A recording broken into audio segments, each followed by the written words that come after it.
Aquí tienen 5 cosas sobre las que trabajar para asegurarse de que esto suceda.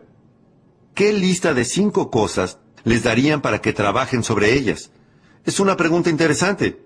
Sería interesante que todos hiciéramos una lista de 5 cosas que consideramos valiosas e importantes para hacer que la vida valga la pena. ¿Y no sería interesante si todos tuviésemos oportunidad de ver la lista de los demás? ¿Qué tal si yo tuviera en mi lista algo que ustedes dejaron fuera de la suya? Podríamos armar un buen debate, ¿no? Yo diría, esto es valioso. Ustedes dirían, yo no lo pondría en mi lista. No molestaría a los adolescentes con eso. ¿Por qué hablaría sobre eso? Así que se podría armar un buen debate, pero hoy no tenemos tiempo para eso. Bueno, a lo que sí vamos a dedicar el tiempo hoy es a lo siguiente. Ustedes van a tener la oportunidad de ver mi lista. Así que permítanme darles mi lista de 5 ítems. Y ahora que tuvieron la posibilidad de pensar en esto unos momentos, veamos qué tanto puedo haberme aproximado a la lista que ustedes habrían hecho de las 5 piezas más importantes en el rompecabezas de la vida. ¿Qué hace que la vida sea valiosa? ¿Qué hace que sea una buena vida, que valga la pena? Si no está dando buenos resultados, ¿qué cambiarían? Yo tengo mi lista.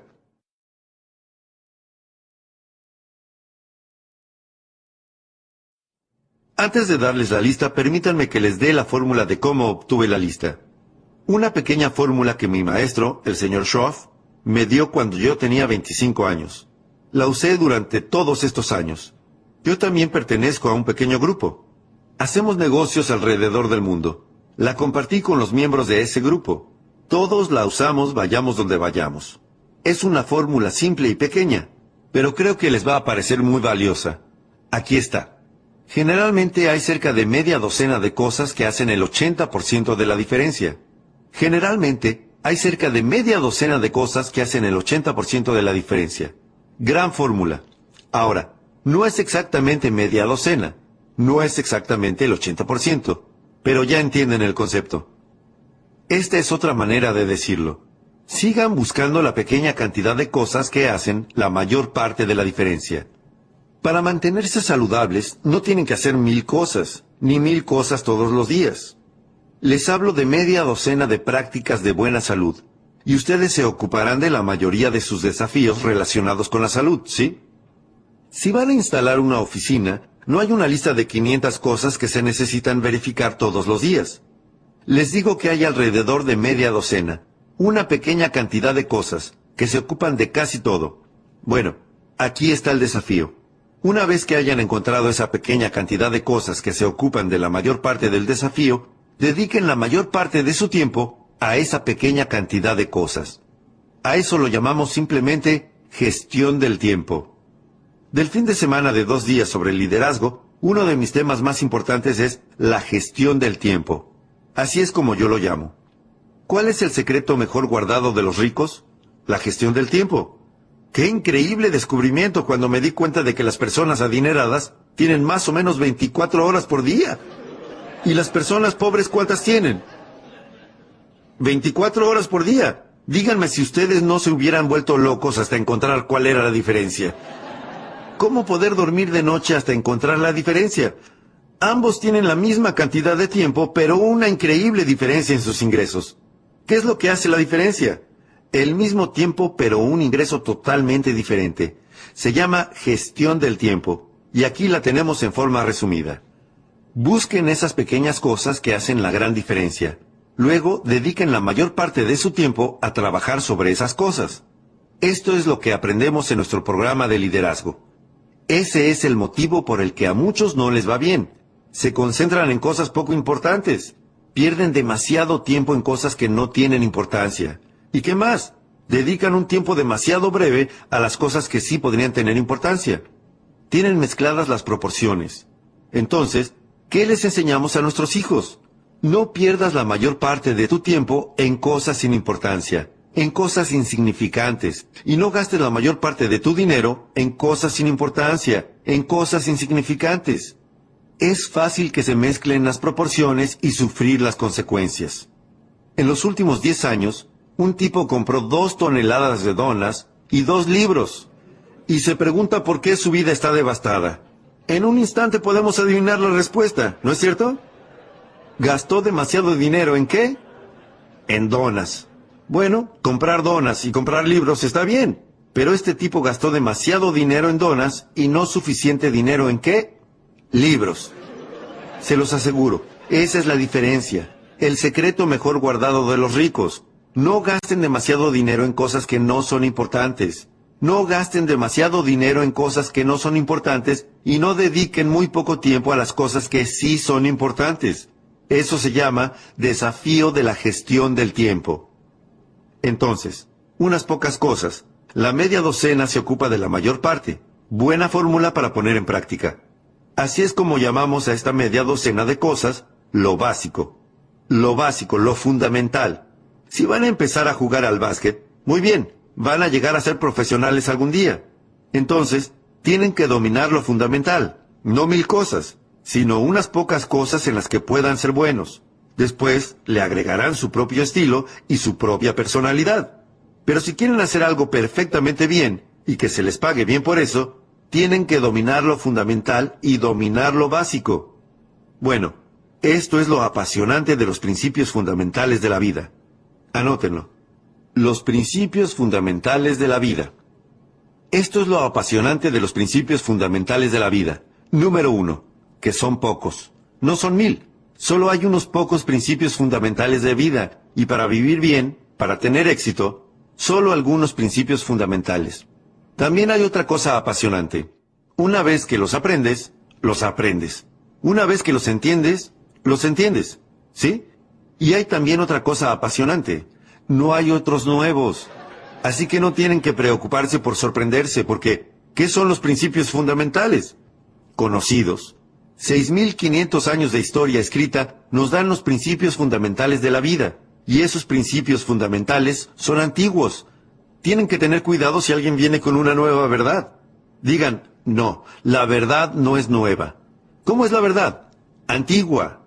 Antigua. Puede que haya una nueva forma de verla y también una nueva forma de ponerla en práctica en el siglo XX, pero por el solo hecho de descubrirla, no es que se trate de una nueva verdad. Así que la verdad es antigua. Tengan cuidado si alguien les dice, tenemos un nuevo principio fundamental. Díganle, esa oración ni siquiera tiene sentido. Así que sospechen un poco. ¿No sospecharían de un tipo que dice, fabricamos antigüedades? Tienes que venir a ver nuestra planta. Díganle, no puedes fabricar antigüedades. Porque ¿qué son las antigüedades? Antiguas. Muy bien, así que las cosas de las que voy a hablar con ustedes hoy son cosas antiguas. Démosles quizás una nueva mirada para ver si entendemos un poco más sobre ellas. Pero hablemos sobre algunas cosas antiguas, algunos principios fundamentales antiguos, ¿sí? Lo básico, las piezas más importantes del rompecabezas de la vida. ¿Cuántos años tiene la historia documentada de la vida del hombre? 6500 años. Las cosas básicas, las cosas fundamentales. Analicémoslas.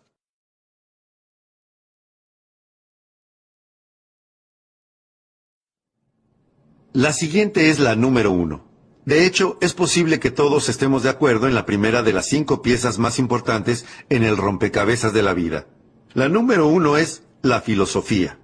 La filosofía, nuestra capacidad para establecer una filosofía mediante el uso de nuestra mente, la capacidad de pensar, de procesar ideas e información. Vaya una función importante, utilizar la mente, la capacidad de pensar, procesar ideas e información y establecer nuestra filosofía.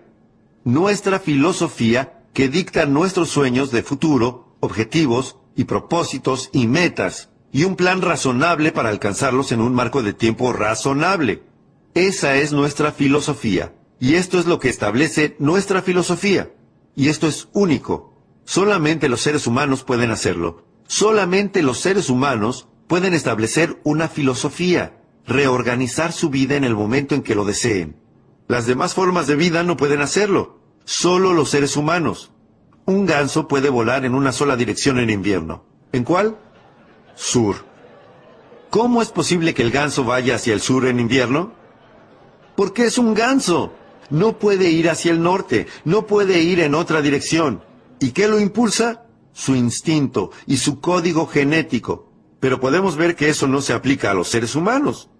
A nosotros no nos impulsan los instintos y el código genético. Los seres humanos Podemos dirigirnos hacia el norte en invierno. Podemos ir hacia el sur, al este y al oeste. Podemos hacer lo que deseemos. Podemos arrancar la página del guión de una antigua vida los últimos 5 años y diseñar 5 años completamente nuevos. Solo los seres humanos pueden hacer eso. La única forma de vida en la Tierra que puede hacer eso, establecer una filosofía y modificar su vida en el momento en que lo desee, modificar sus ingresos en el momento en que lo desee, modificar sus circunstancias en el momento en que lo desee, modificar su residencia en el momento en que lo desee, modificar todo, hacer todo, ir en cualquier dirección. Solo los humanos pueden hacer eso, de todas las formas de vida sobre la Tierra. Lo que es importante es desarrollar la capacidad de utilizar todas estas posibilidades para crear una filosofía más refinada que ayude a ordenar sus vidas, tomar los valores que deseen e ir en busca de los tesoros que son importantes para ustedes. Filosofía. ¿Qué tan importante es eso? Bueno, si me lo hubieran preguntado a los 25 años, si me hubieran conocido a los 25 años y me hubiesen dicho, Jim Rohn, ¿cómo es posible que estés viviendo en Estados Unidos y sin embargo estés en una posición tan desfavorable? ¿Tan solo monedas en tu bolsillo luego de haber trabajado durante 6 años? ¿No tienes nada en el banco? ¿Estás atrasado con respecto a las grandilocuentes promesas que le hiciste a tu familia? ¿Vives en Estados Unidos? ¿Estuviste al menos 1 año en la universidad? ¿Acaso no se preguntarían con toda razón, ¿qué es lo que funciona mal? Si me hubieran hecho esa pregunta a los 25 años, jamás se me habría ocurrido culpar a mi filosofía. No se me habría ocurrido nunca. No tenía idea. Y si me hubieran dicho, Jim Rohn, ¿cómo es posible que estés en una posición desafortunada aquí a los 25 años, avergonzado? Habría tenido la tendencia a culpar al gobierno. Son esos demócratas los que...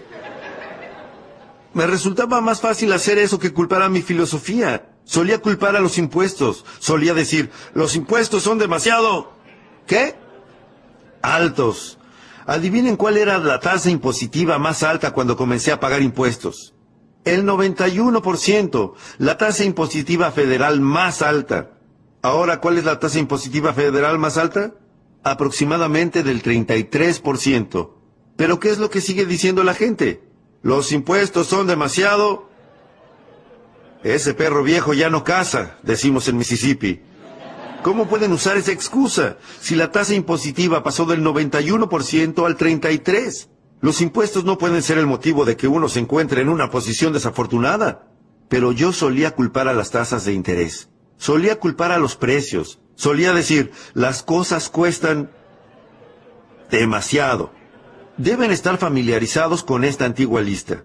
Solía culpar al clima, solía culpar al tránsito, solía culpar a la compañía, a las políticas de la compañía. Solía decir, si solamente pagan esto, ¿cómo esperan que uno provea a su familia y ahorre para el futuro y se vuelva independiente financieramente? Si solamente pagan esto. Eso es lo que yo creía que estaba mal en mi vida a los 25 años. Todas esas cosas que me rodeaban. Pero después descubrí que no era así. Lo que descubrí es lo siguiente. Todas las cosas a las que solía culpar las llamamos el viento. El viento, y es así. Todos necesitamos que un viento nos lleve a un lugar. Pero es aquí donde en última instancia queremos llegar. En última instancia queremos llegar donde tengamos tesoros, y tengamos valores, y tengamos productividad, y tengamos éxito, y tengamos un estilo de vida, patrimonios de todo tipo. Cualquier cosa que haga que la vida sea única y valga la pena. Es aquí donde queremos llegar. Bueno, en los Estados Unidos tuvimos un muy buen viento. Probablemente el mejor viento que haya soplado en los 6,000 años y medio de historia documentada. Quiero decir, el viento no puede soplar mejor que como sopla aquí. Ustedes dirán, bueno, y entonces, ¿cómo es posible que este viento no me lleve a un buen lugar? Y es que uno no puede depender solamente del viento. Lo que marca una diferencia es el despliegue de las velas. Y uno tiene que tener en cuenta ese detalle. Todos recibimos el mismo viento. La diferencia está en cómo desplegamos nuestras velas.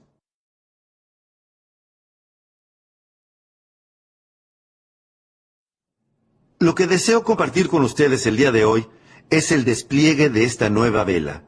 Es para eso que existe el sermón de los domingos por la mañana, para ayudarles a desplegar mejor sus velas. Es para eso que existen los libros, es para eso que existe el aprendizaje, es para eso que existe el colegio, para que este viento no los impulse contra las rocas, no los haga encallar en una playa. Es cierto que algunas personas tienen tan pocos pensamientos constructivos que ni siquiera han izado sus velas. Así que pueden imaginarse dónde acabarán. ¿Qué? Es lo que se denomina un desastre. Pero ya les digo, si van a dedicar poco tiempo a pensamientos constructivos, permitan que su mente trabaje sobre ideas e información, redefina su filosofía y despliegue mejor sus velas. Les aseguro que pueden volverse tan buenos en estas actividades que después de un tiempo no les importará lo más mínimo el viento que sople. Ya no les causará temor porque ahora tendrán información, ahora tendrán una filosofía redefinida que les otorgue una base sólida, que les dará algo sobre lo que izar las velas de modo que, independientemente del viento que sople, los lleve exactamente a donde quieren ir, a donde quieren llegar. Y eso es lo que marcó una diferencia en mi caso, el despliegue de las velas, el proceso mental, la capacidad para producir ideas e información y hacer que la vida sea única y valga la pena.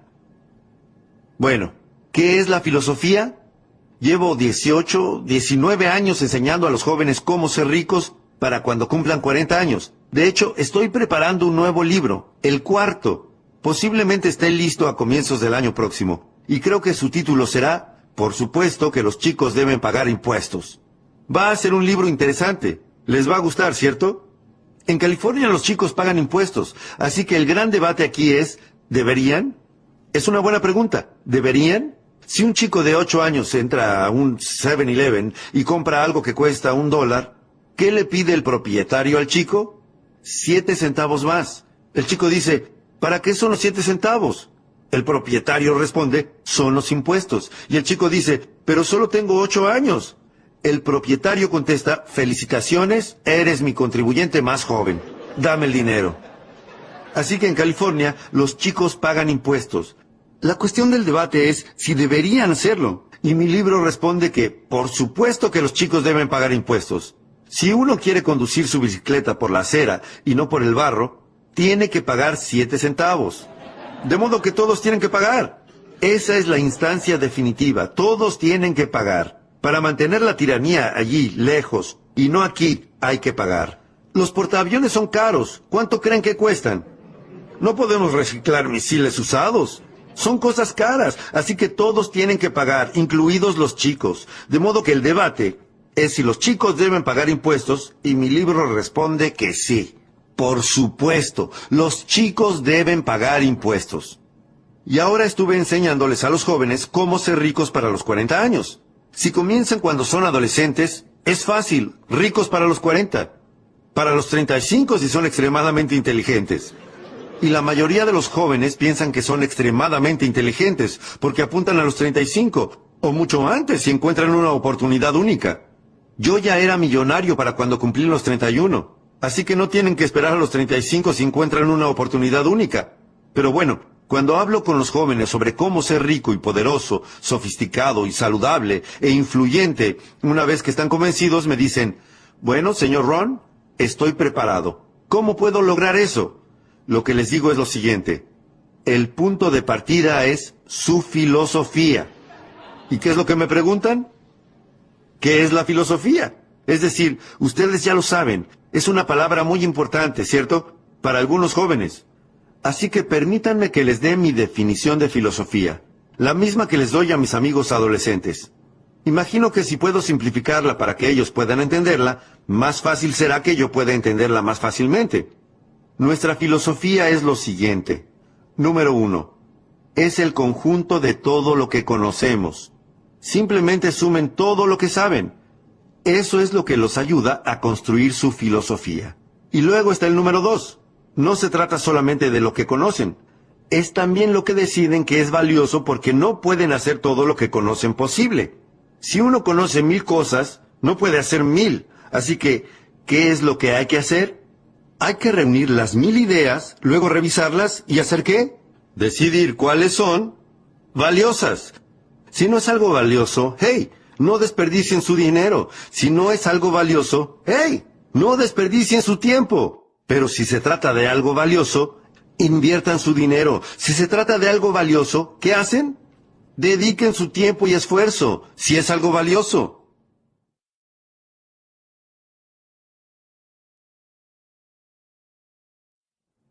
Estas son las dos cosas que establecen nuestra filosofía. En primer lugar, reunir conocimientos. Es para lo que sirve el colegio. Reunir conocimientos, aunque no es el único fin. No es la única forma de establecer una filosofía. En primer lugar, reunimos conocimientos. En segundo lugar, revisamos todos nuestros conocimientos y decidimos cuáles son valiosos, cuáles no son valiosos, en qué no desperdiciar nuestro tiempo, a qué dedicar nuestro tiempo. Este proceso establece nuestra filosofía. Así que son dos elementos. En primer lugar, es muy importante conocer. Hay que saber. Eso es lo que les digo a mis amigos adolescentes cada vez que tengo oportunidad de hablar con una clase de alumnos del colegio o de la facultad, de la universidad. Hay que saber. Así que presten atención a la información que reciben aquí, en el colegio. Lo que piensen al respecto depende de ustedes. Y lo que vayan a hacer con esa información pronto dependerá de ustedes. Pero mientras estén aquí, asegúrense de recibirla. Tengo una buena frase para mis amigos adolescentes. Es esta. No salgan del colegio sin ella. Es decir, no se vayan de aquí sin tener algo en lo que pensar y reflexionar. Les dije a los jóvenes del Newport Harbor High School, les comenté que no hay nada peor que ser tonto. Hay que saber. No tener dinero es malo, pero ser tonto, eso es realmente malo. Y lo que es muy, muy malo es no tener dinero y ser tonto. Es decir, no hay muchas cosas peores que esa, salvo que estés enfermo. Enfermo, sin dinero y tonto, prácticamente no se puede caer más bajo.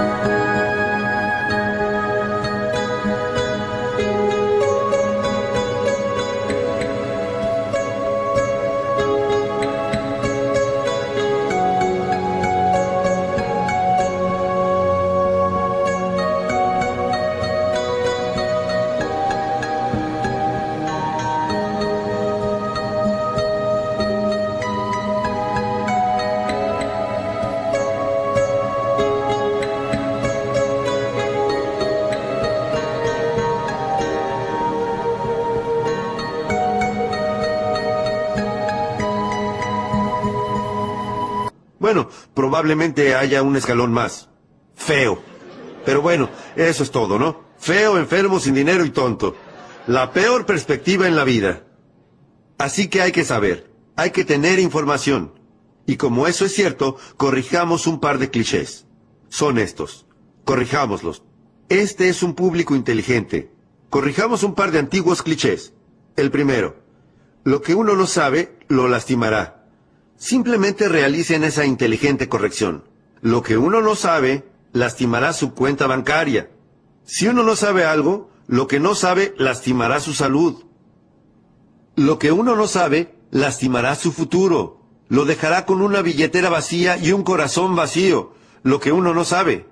Pregúntenle a una persona de 50 años que no tenga dinero y solo hagan unas pocas preguntas. ¿Qué es lo que descubrirán al poco tiempo? Que es un buen tipo, pero que no sabe. Así que hay que saber. Otro antiguo cliché. Corrijámoslo. La ignorancia no es dicha. La ignorancia es pobreza. La ignorancia es devastación. La ignorancia es tragedia. La ignorancia es enfermedad.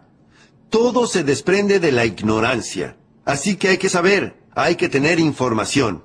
Bien.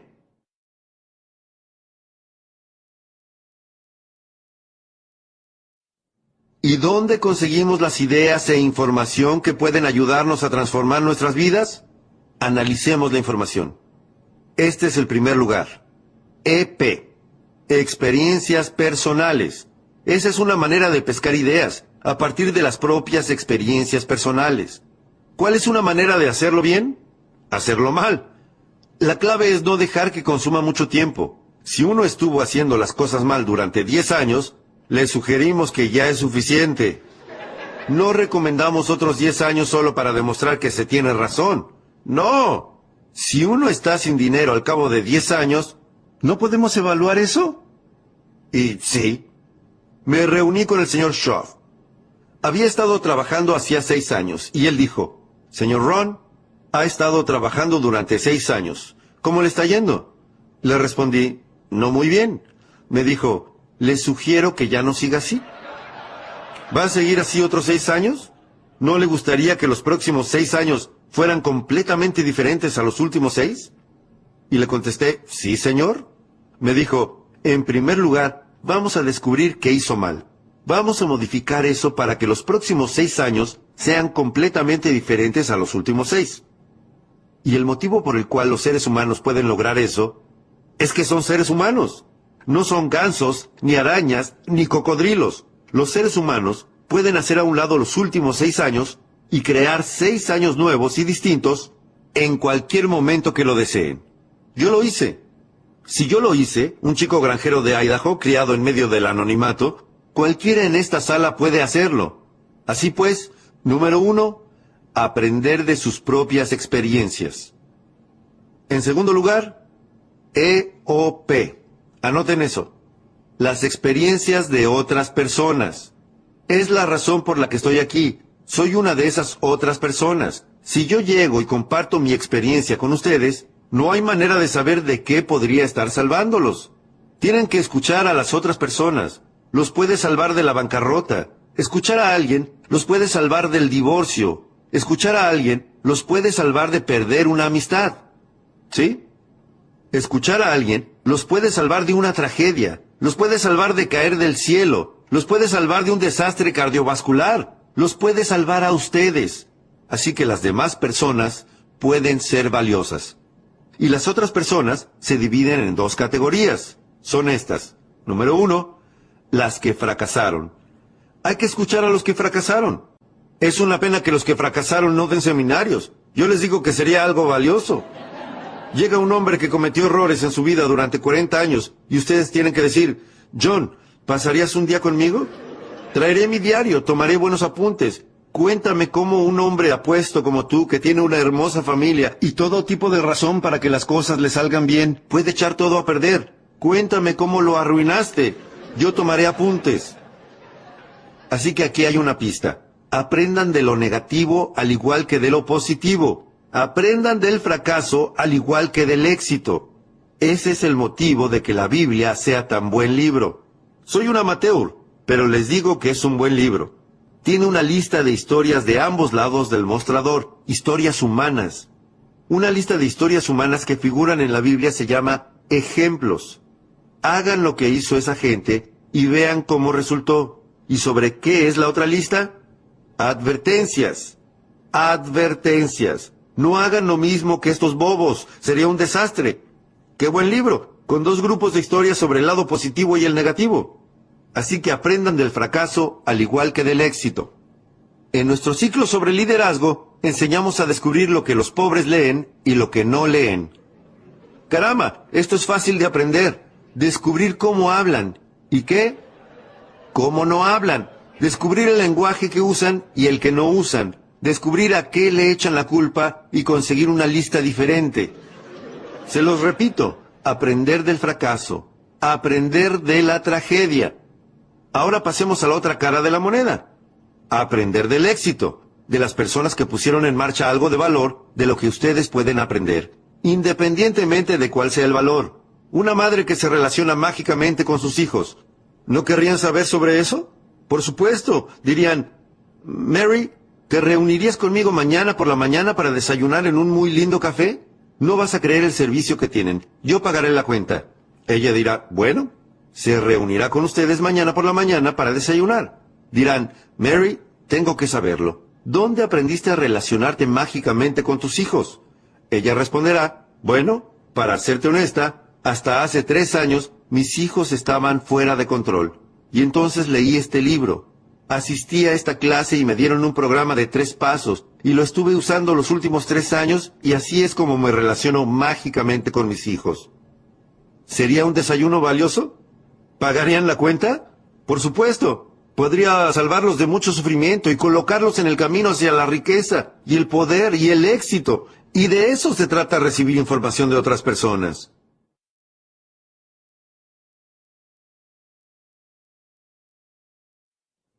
Esta es una parte de cómo hacerlo. Número 1. Mirar. Observar lo que está pasando.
Algunas personas lo están haciendo bien y algunas personas lo están arruinando. Solo miren lo que ocurre durante el día. Miren lo que pasa.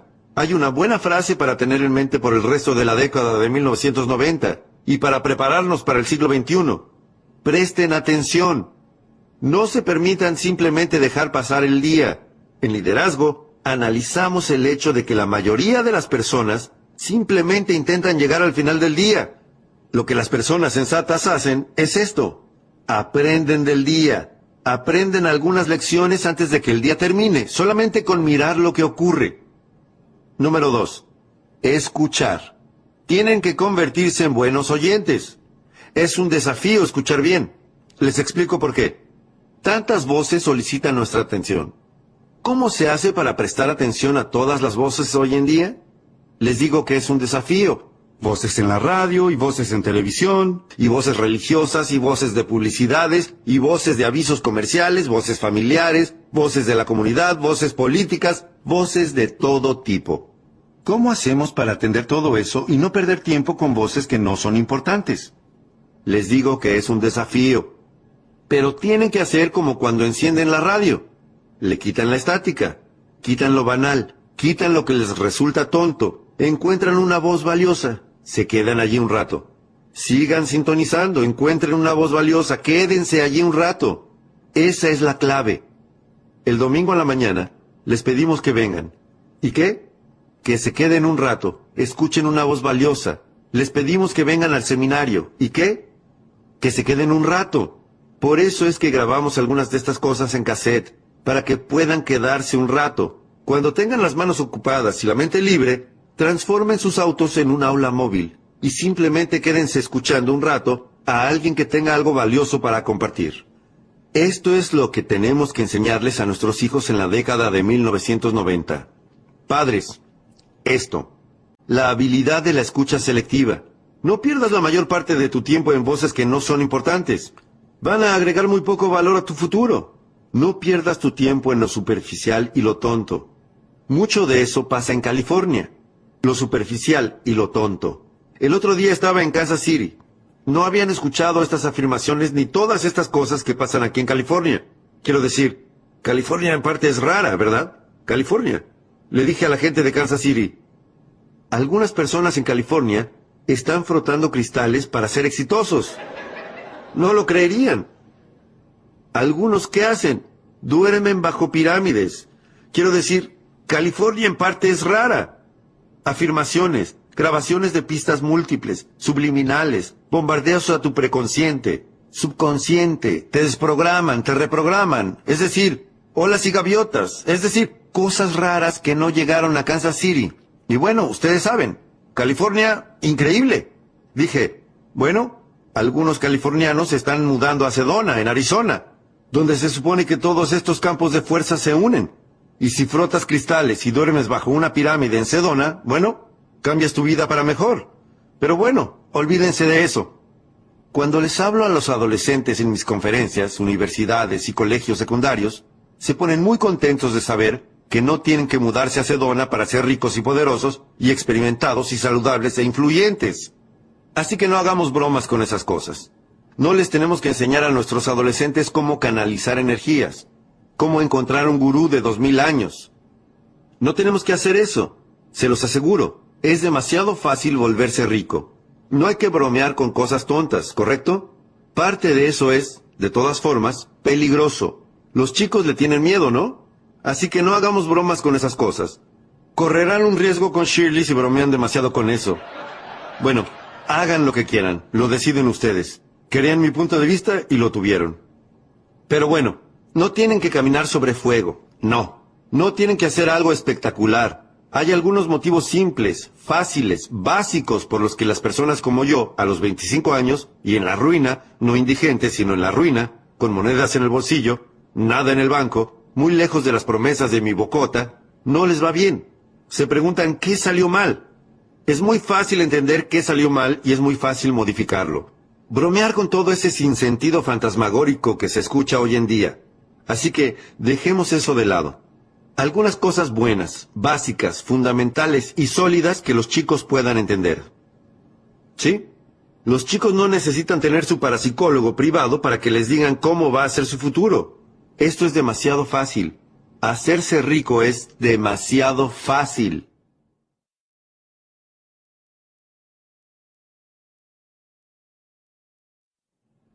Yo era rico para cuando cumplí los 31 años. Este es mi mayor consejo para mis amigos adolescentes. Fue fácil. ¿Qué puedo decirles? ¿Fue difícil? No. Fue fácil. Era millonario a los 31. Permítanme contarles cómo lo logré. Tengo 3 razones por las que era rico para cuando cumplí los 31 años. Permítanme que se las diga. Número 1. Vivía en Estados Unidos. Es decir, ¿cuánta más suerte se puede tener? En Estados Unidos es fácil. Por eso todos quieren venir aquí. Las personas no han planeado y planeado durante 50 años diciendo, si pudiese ir a Polonia todo sería estupendo. No, no. Los balseros no tratan desesperadamente de llegar a Vietnam. No, no están atravesando el alambrado para tratar de entrar en México. No. Neil Diamond dice que pareciera que todos se dirigen hacia... Todos están viniendo a Estados Unidos. ¿Por qué? Todos quieren venir aquí por todos los medios posibles para llegar aquí. ¿Por qué? Porque en Estados Unidos es fácil. Así que si van a irse a sus casas con una idea, vayan a sus casas con esto. El señor Ron nos recordó que en Estados Unidos es fácil. Él era rico cuando cumplió los 31 años. En Estados Unidos es fácil. En Bangladesh es difícil. Llévense eso a casa. ¿Cuál es el ingreso anual promedio en Bangladesh? $120. Eso es difícil. Distingan difícil de fácil. En Estados Unidos es fácil. En Camboya sería difícil. El Khmer Rouge asesinó a 2 millones de camboyanos para que el comunismo funcionara. Es difícil. En Estados Unidos es fácil. En India sería difícil. En estos días están pasando penurias, complicado. En Estados Unidos es fácil. En China sería difícil. Realmente difícil. Subrayen realmente y hagan un estudio. Es difícil. Estados Unidos,